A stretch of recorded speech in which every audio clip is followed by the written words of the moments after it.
Oke teman-teman, kita lanjutin ceritanya di episode yang ke-66. Saat itu Aryan hendak berangkat menuju ke kantornya.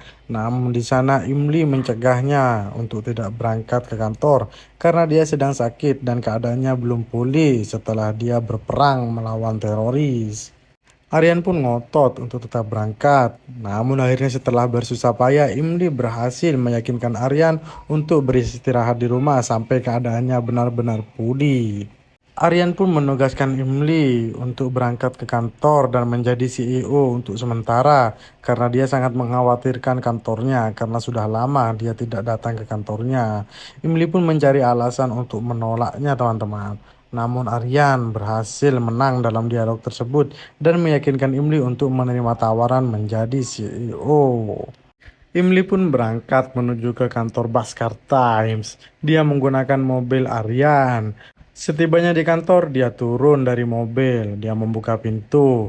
Imli yang mengenakan setelan jas rapi formal mendapatkan hormat dari seluruh satpam yang ada di sana dan memanggilnya selamat pagi Nyonya.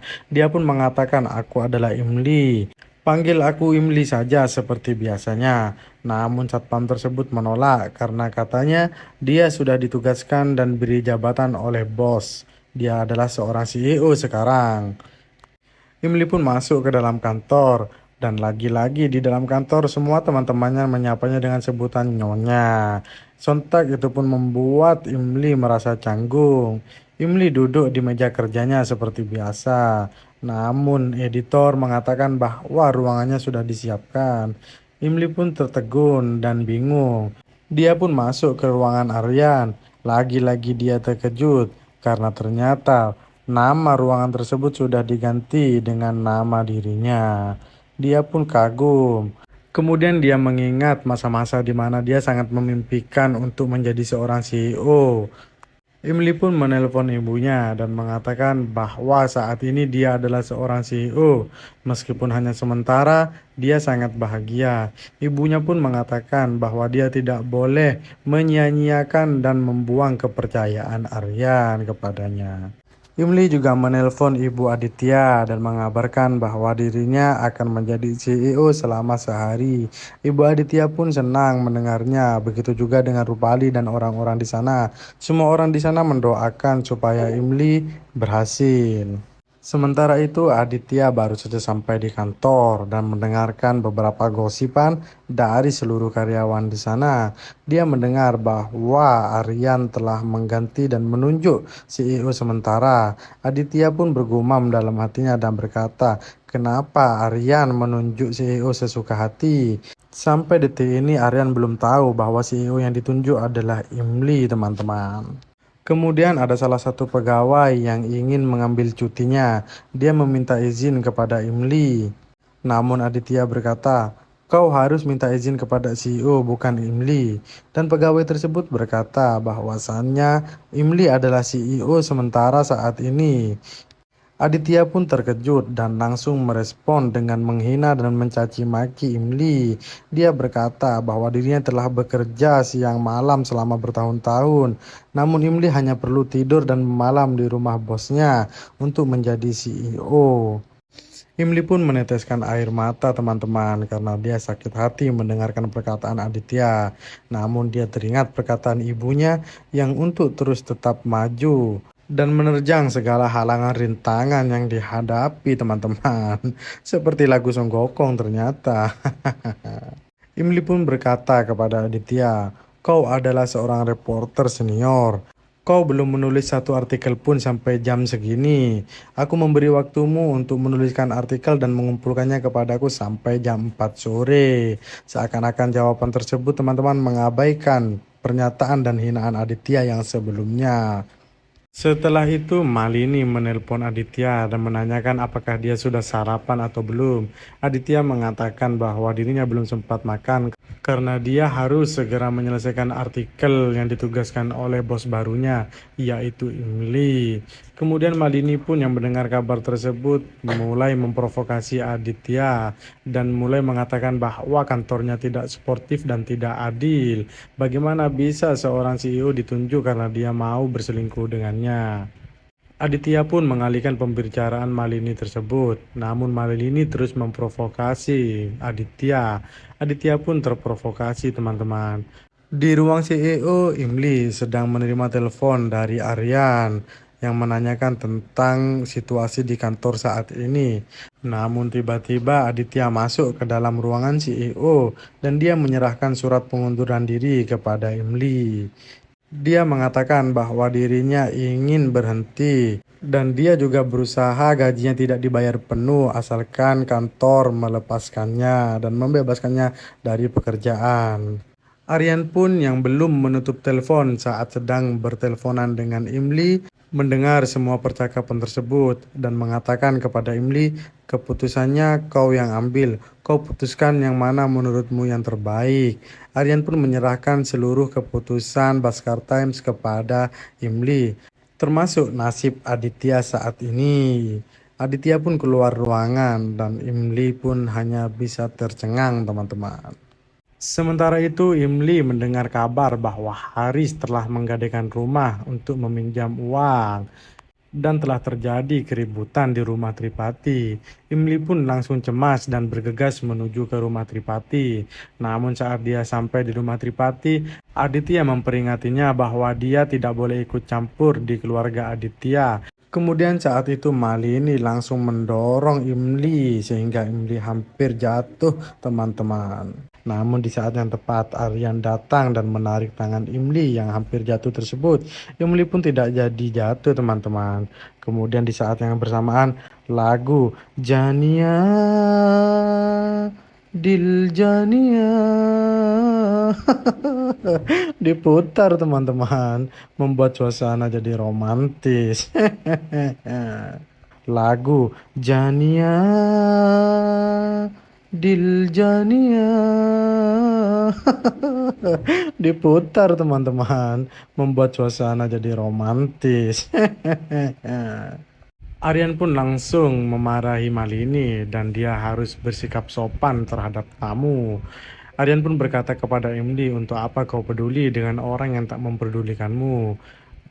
Imli pun menjawab bahwasanya dia kesini bukan karena Aditya, tapi dia kesini karena mencemaskan keluarganya. Aryan pun bertanya kepada Haris, kenapa kau berhutang dengan uang yang segitu besar? Haris pun mengakui kesalahannya dan menangis serta meminta maaf, teman-teman. Kemudian Imli menghibur Haris. Namun Aditya menarik tangan Imli dan mengatakan kepada Imli bahwa dia tidak boleh dekat-dekat dengan keluarga Tripati. Aryan pun langsung menarik tangan Aditya yang memegang tangan Imli tersebut. Imli pun merobek surat pengunduran diri Aditya di depan semua orang, teman-teman. Imli mengatakan bahwa Aditya mungkin memang tidak perlu pekerjaan ini, tapi keluarganya butuh. Malini pun menjawab bahwasannya ibunya yang akan melunasi hutang-hutangnya. Jadi kalian tak perlu menjadi sok pahlawan. Imli berkata kepada Aditya bahwasanya dirinya memberi pekerjaan kepada Aditya dengan pekerjaan yang bermartabat. Namun kenapa Aditya lebih memilih mengemis kepada orang lain? Aryan pun memberikan waktu kepada Aditya untuk berpikir sampai besok pagi. Jika dia besok pagi tidak ada di kantor, berarti dia benar-benar mengundurkan diri. Ibu Aditya pun mengatakan kepada Malini bahwa dirinya tak butuh bantuan dari keluarga Malini. Jadi kau jangan sok yes, Malini. Aditya pun menjawab bahwasanya dirinya lebih baik mengemis kepada kreditur daripada harus menjadi budak mereka berdua. Aditya pun meninggalkan semua orang dan masuk ke dalam rumah, teman-teman. Keesokan harinya di rumah Ratu Re, Imli berbicara kepada Aryan. Imli mengatakan kepada Aryan bahwa dirinya siap bekerja seumur hidup kepada Aryan. Namun dia mengatakan bahwa Aryan harus melunasi hutang-hutang keluarga Tripati.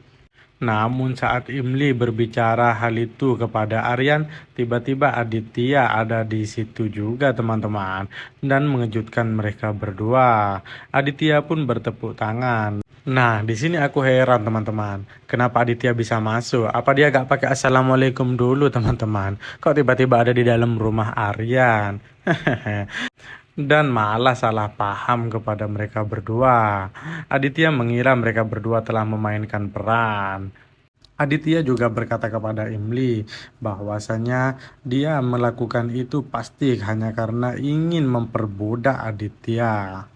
Namun di saat yang bersamaan, Aryan membungkam Aditya dan mengatakan bahwa sertifikat rumahnya ada di tangan Aryan. Aryan pun memberikannya kepada Imli dan Imli membaca sertifikat tanah tersebut ternyata sudah dibalik nama menjadi nama Imli, teman-teman. Imli pun kaget dan malah marah-marah ke Aryan dan mengatakan, aku hanya ingin memberikan rumah ini kepada Tripati, bukan mengambil alih rumah tersebut. Kenapa suratnya atas nama aku? Dia pun jadi salah paham, teman-teman. Kemudian Imli bertanya kepada Aryan, kenapa kau sangat membenci Aditya? Kemudian Aryan pun mengingat kejadian kebakaran beberapa tahun yang lalu. Namun Aryan tak mengatakan hal tersebut kepada Imli. Dia hanya mengatakan kepada Imli bahwa Aditya adalah laki-laki yang murahan yang tidak menghargai orang lain. Dia tak pantas mendapatkan apapun. Imli pun merobek sertifikat rumah tersebut, kemudian pergi meninggalkan Aryan. Aryan pun mengatakan kepada Imli bahwa surat sertifikat tersebut hanyalah fotokopi, yang asli masih ada di aku.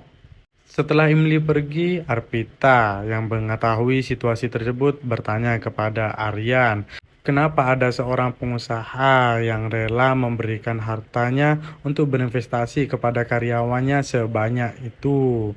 Kemudian Aryan menjelaskan kepada Arpita bahwa dia mengetahui Malini datang ke debitur yang memegang sertifikat rumah tersebut. Di situ Malini menelpon ibunya dan mengatakan bahwa langkah ini dilakukan untuk menjauhkan Imli dari keluarga Aditya. Hal tersebut membuat Aryan marah, sehingga saat Malini pergi, Aditya menemui debitur tersebut dan memberikan harga yang jauh lebih tinggi daripada harga yang diberikan oleh Malini. Debitur tersebut tak mampu menolak karena tawaran Aryan jauh lebih tinggi. Arpita pun memaklumi hal tersebut dan kemudian berkata kepada Aryan, kenapa kau tak menjelaskan yang sebenarnya kepada Imli? Aryan pun menjawab, Imli itu longor dan dia tidak mungkin mau paham dengan hal yang saya lakukan. Jadi itu dulu teman-teman untuk cerita di episode ke-66 kali ini. Sampai jumpa di cerita episode yang ke-67. Bye-bye.